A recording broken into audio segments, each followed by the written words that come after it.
ධර්මරාජ ගලේ නැගී ගල් පඩි ගනිමින් ධර්මරාජ ගලේ නැගී ගල් පඩි ගනිමින් තුන් සරණේ පිහිට සිතාලා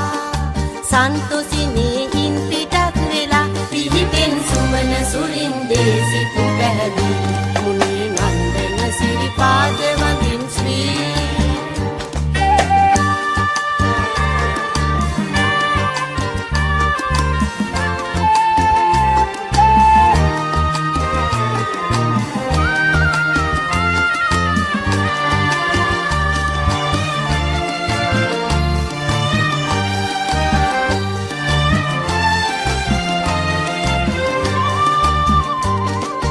ගෙත්තම් කර සිරිත ලෙසින ගෙත්තම් පානේ